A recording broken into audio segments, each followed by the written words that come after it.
Hello friends, welcome to my YouTube channel KL study friends. यहाँ पर हम कर रहे हैं मध्य प्रदेश शिक्षक भर्ती चयन परीक्षा 2024 के लिए साइंस के प्रैक्टिस सेट। तो यहाँ पर हमारा जो फर्स्ट प्रैक्टिस सेट है वो हो चुका था। इसमें हम आपको 10 क्वेश्चन करवाते हैं। तो इन 10 क्वेश्चनों के माध्यम से आपको पूरा विश्लेषण देते हैं, तो कम से कम आपके 50 क्वेश्चन यहाँ पर क्लियर होंगे। तो प्रैक्टिस सेट लगाने से पहले आप जो है बायोलॉजी की जो क्लासेस हैं थ्योरी वाली वो देखिए, प्लेलिस्ट बनी हुई है, तब जा कर के आप ये प्रैक्टिस सेट लगाएंगे तो आपको बहुत ज़्यादा बेनिफिट होगा। ठीक है, तो यहाँ पर जो बायोलॉजी की हमने थ्योरी वाली क्लासें स्टार्ट की थी, तो उसमें जैसे जैसे हमने टॉपिक किए थे, ठीक है, जैसे सबसे पहले सजीव जगत आपका चैप्टर होता है तो वो क्लियर किया था। ठीक है, तो सजीव जगत जब आप देख लेंगे उसके बाद जब आप प्रैक्टिस सेट लगाएंगे तो ये आंसर आपसे बनेंगे। ठीक है, और किस तरीके से क्वेश्चन बनते हैं ये भी यहाँ आपको पता लग जाएगा। तो ये जो है आपको 3 सब्जेक्ट पढ़ने होते हैं आपकी साइंस में, केमिस्ट्री, फिजिक्स, बायोलॉजी।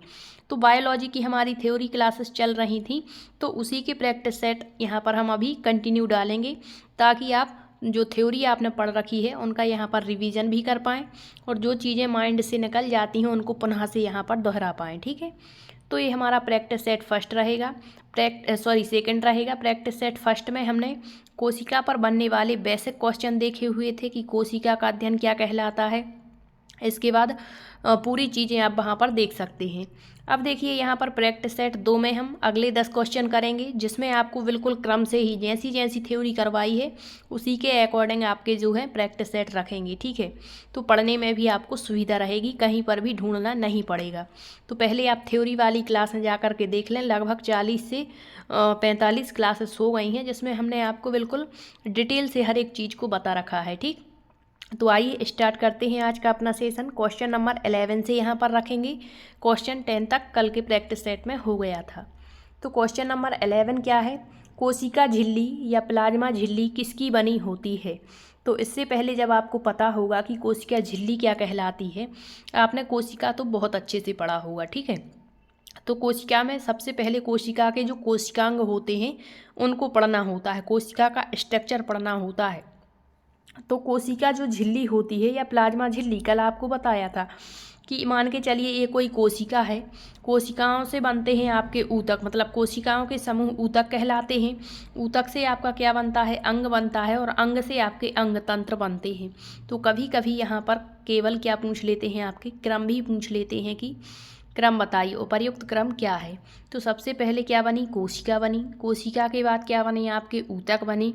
ऊतक के बाद आपके क्या बनते हैं, अंग बनते हैं, और अंग के बाद आपके अंग तंत्र बनते हैं। अब जो कोशिका होती है, मान के चलिए आपकी एक जंतु कोशिका और एक पादप कोशिका होती है, तो आपने उसमें विभिन्न तरह के सेल ऑर्गेनल्स पढ़े होंगे, जिसे हम कोशिकांग कहते हैं। जैसे आपने माइटोकॉन्ड्रिया पढ़ा होगा। ठीक है, माइटोकॉन्ड्रिया के बाद आपने गाल्जी बॉडी पढ़ी होगी, गाल्जी उपकरण जिसे कहते हैं।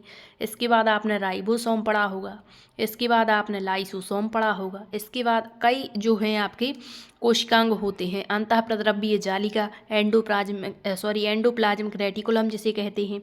फिर आपने कोशिका झिल्ली पढ़ी होगी, कोशिका भित्ति पढ़ी होगी। ठीक है, तो जो आपकी कोशिका होती है वो किसके अंदर सेफ रहती है, कोशिका झिल्ली के अंदर सेफ रहती है। ठीक है, अब यही जो कोशिका झिल्ली होती है यह कोशिका को क्या प्रदान करती है, सुरक्षा प्रदान करती है। तो कभी कभी पूछ लेते हैं, यदि जंतु कोशिका दी गई है तो पूछेंगे आपसे कि इसमें जो कोशिका होती है वो किसके अंदर सुरक्षित रहती है, या फिर पूछेंगे कि कोशिका को एक संरचना प्रदान करने वाला कोशिकांग कौन सा है जो संरचना प्रदान करता है, तो वो आपकी प्लाज्मा झिल्ली ही होती है। ठीक है, अब यह जो प्लाज्मा झिल्ली है वो कैसी होती है, अर्धपारगम्य होती है। कैसी होती है, अर्धपारगम्य। अर्धपारगम्य का मतलब होता है कि कोशिका के अंदर कोशिका के अंदर आने और जाने वाले पदार्थों का ये चयन करती है कि किसको अंदर जाने देना है और किसको बाहर आने देना है। मतलब पूरे के पूरे पदार्थ को अंदर नहीं जाने देती, ना ही बाहर आने देती है।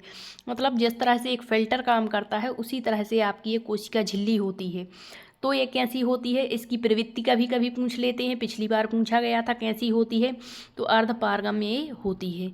अब अगला क्वेश्चन है, यहाँ पर पूछते हैं कि जो कोशिका झिल्ली है वो किस किस की बनी होती है, तो लिपिड, प्रोटीन, वसा या ए और बी दोनों से। तो इसका जो करेक्ट आंसर हो जाएगा वो हो जाएगा आपका ऑप्शन नंबर डी, क्योंकि जो कोशिका झिल्ली है वो आपकी लिपिड और प्रोटीन से बनी होती है। अब डीप में क्वेश्चन पूछेगा तो पूछ लेगा कि कोशिका झिल्ली लिपिड और प्रोटीन से बनी हुई होती है, तो बताइए लिपिड के कितने स्तर होते हैं और प्रोटीन के कितने स्तर होते हैं।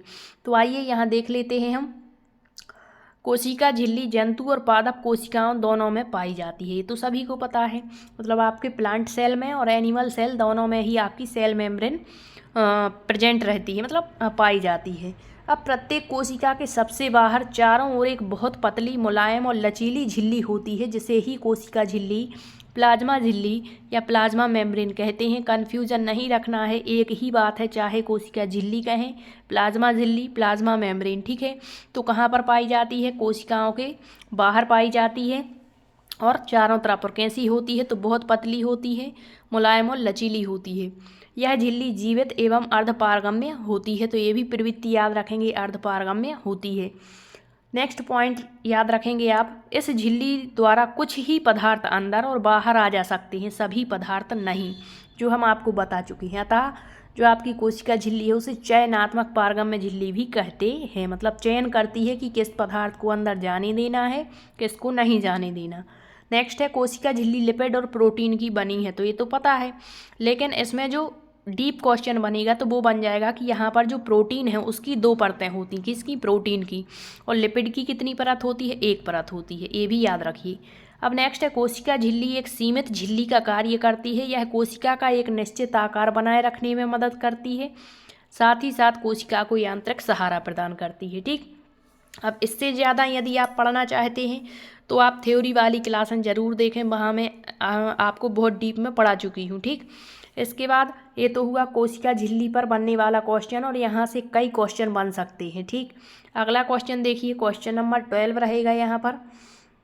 कोशिका का कौन सा गुण कुछ पदार्थों को कोशिका के अंदर आने और जाने की अनुमति देता है, तो कौन सा गुण है जो कोशिका के अंदर पदार्थों को आने जाने की अनुमति दे रहा है, तो अभी बताया आपको, वो आपकी यहाँ पर प्लाज्मा झिल्ली दिया है, ठीक है। तो थोड़ा सा ही अंतर है, कोशिका द्रव्य, कोशिका भित्ति, राइबोसोम, प्लाज्मा झिल्ली, तो प्लाज्मा झिल्ली इसका करेक्ट आंसर हो जाएगा।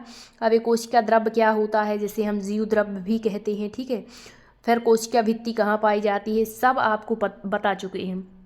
तो यहाँ पर करेक्ट आंसर कौन सा हो गया आपका, क्वेश्चन नंबर 12 का प्लाज्मा झिल्ली हो गया, ठीक है। अब देखिए, यह झिल्ली कुछ ही पदार्थों को बाहर अंदर आने और जाने देती है, इसे चयनात्मक पारगम्य झिल्ली कहते हैं। नेक्स्ट क्वेश्चन है, कोशिका झिल्ली की प्रवृत्ति क्या है, तो अभी बताया अर्धपारगम्य ए होती है। फिर है क्वेश्चन नंबर 14, प्लाज्मा झिल्ली जो होती है यह, नेक्स्ट यहाँ दिया है प्रोटीन संश्लेषण में सहायक है, केवल जल के कोशिका में प्रवेश और निकास को नियंत्रित करती है, कोशिका में जल, खनिज, लवणों के प्रवेश निकास को नियंत्रित करती है, या पादप कोशिका के कोशिका अंगों की सुरक्षा करती है।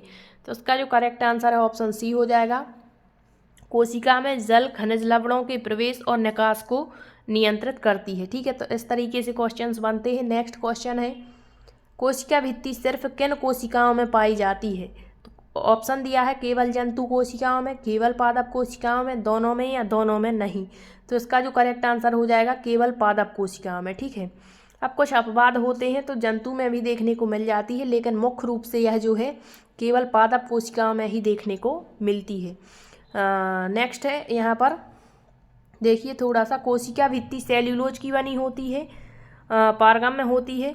सेल्यूलोज एक जटिल पदार्थ है जो पादप कोशिकाओं को संरचनात्मक दृढ़ता प्रदान करता है, इसी कारण कोशिका भित्ति कड़ी और निर्जीव होती है।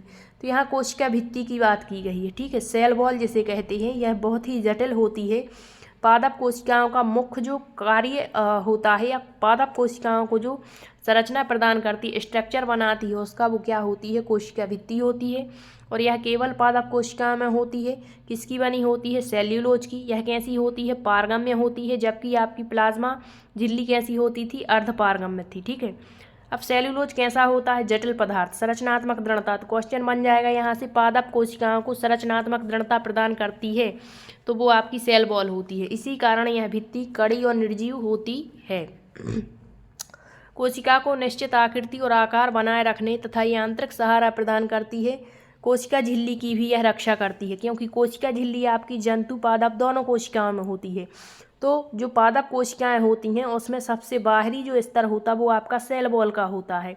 इसके अंदर स्ट्रक्चर जो होता है आपकी प्लाज्मा मेम्ब्रेन का होता है। तो प्लाज्मा मेम्ब्रेन को भी रक्षा प्रदान करती है पादप कोशिकाओं में कौन? आपकी सेल वॉल, और कोशिका को सूखने से बचाती है।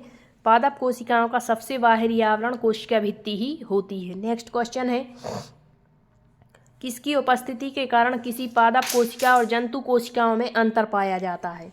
तो किसकी उपस्थिति के कारण? क्या कोशिका कला, कोशिका भित्ति, क्लोरोप्लास्ट या केंद्रक? तो इसका जो करेक्ट आंसर है वो ऑप्शन बी हो जाएगा, कोशिका भित्ति, क्योंकि यह केवल पादप कोशिकाओं में उपस्थित होगी, जंतु कोशिकाओं में अनुपस्थित रहती है। तो यही इनका मुख्य अंतर है। इसी अंतर के कारण इनको हम अलग अलग कर सकते हैं कि ये पादप कोशिका है, ये जंतु कोशिका है। ठीक, नेक्स्ट है आपका क्वेश्चन नंबर 17, पादपों की कोशिका भित्ति किसकी बनी होती है? तो अभी बताया सेल्यूलोज की बनी होती है, जो कि बहुत ही जटिल पदार्थ होता है। नेक्स्ट क्वेश्चन है, कोशिका का ऊर्जाग्रह या पावर हाउस किसे कहा जाता है?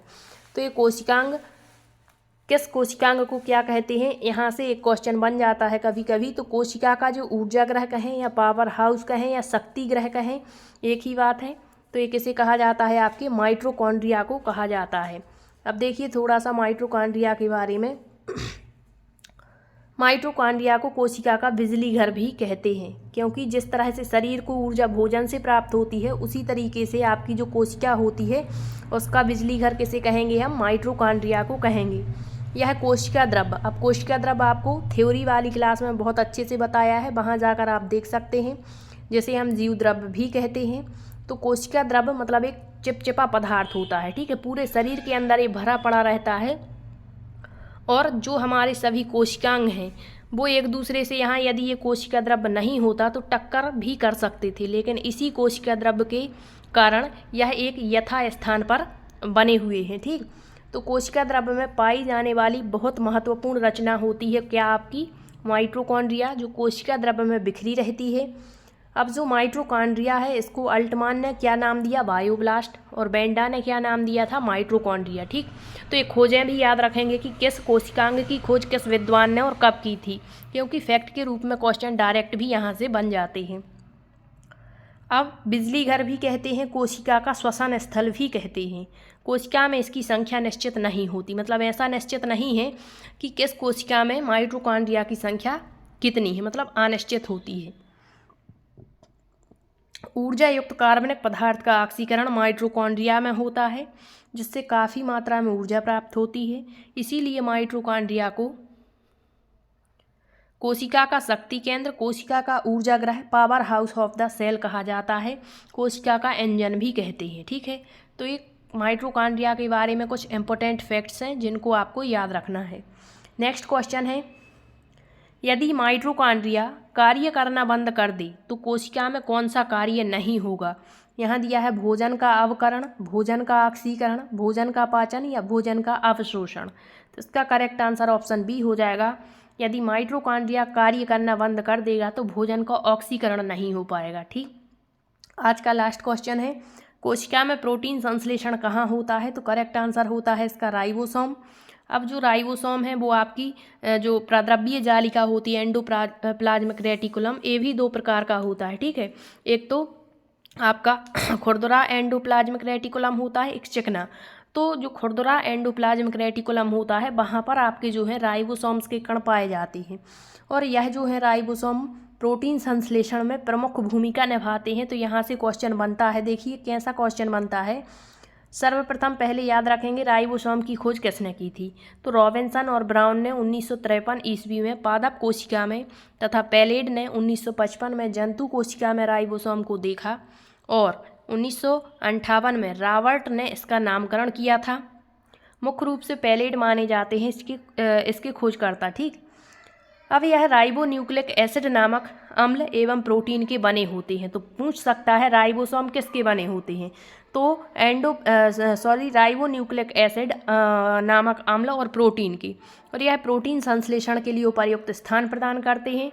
अर्थात प्रोटीन का उत्पादन स्थल किसे कहेंगे हम, राइबोसोम को, इसीलिए इसे प्रोटीन की फैक्ट्री भी कहेंगे। ठीक है, तो जैसे माइटोकॉन्ड्रिया को कोशिका का शक्ति ग्रह, बिजली घर, इंजन कहा जा रहा था, उसी तरीके से आपके राइबोसोम को प्रोटीन की फैक्ट्री कहते हैं। यह ऐसे कण होते हैं जो केवल इलेक्ट्रॉन सूक्ष्मदर्शी से ही दिखाई पड़ते, मतलब बहुत ही सूक्ष्म कण होते हैं, और यह अंतः प्रद्रव्य जालिका की झिल्लियों की सतह पर सटे रहते हैं और अकेले या गुच्छों में कोशिका द्रव्य में भी बिखरे रहते हैं। तो जो राइबोसोम गुच्छों में देखने को मिलते हैं, मतलब इस तरीके से गुच्छे के रूप में उपस्थित रहेंगे, छोटे छोटे कण होते हैं, तो वो पॉलीराइबोसोम कहलाते हैं। ठीक है, अब राइबोसोम प्रोटीन संश्लेषण में भाग लेता है, क्योंकि प्रोटीन की फैक्ट्री ही इसे कहते हैं। नेक्स्ट है, राइबोसोम की अनुपस्थिति में प्रोटीन संश्लेषण का कार्य संपादित नहीं होगा। जैसे कुछ कोशिकांग ऐसे होते हैं, जैसे हम भोजन के अवयव पढ़ते हैं, ठीक है, तो उसमें जब हमें वसा और कार्बोहाइड्रेट से जब आपको एनर्जी नहीं मिल पाती, तो ऐसी स्थिति में आपकी प्रोटीन से क्या होती है, ऊर्जा मिलने लगती है। तो वैसा यहाँ नहीं है। यदि राइबोसोम अनुपस्थित है तो प्रोटीन संश्लेषण का कार्य नहीं होगा, दूसरा कोशिकांग इसका स्थान नहीं लेता है। ठीक है, तो ये रहे आज के 10 क्वेश्चन। यदि आपको सेशन पसंद आया है तो शेयर ज़रूर करना, और यदि आपका कोई डाउट बनता है तो कमेंट्स के माध्यम से आप पूछ सकते हैं। और थ्योरी वाली क्लासें हमारी कंटिन्यू चल रही हैं, उनको भी आप डेली देख सकते हैं। Thank you.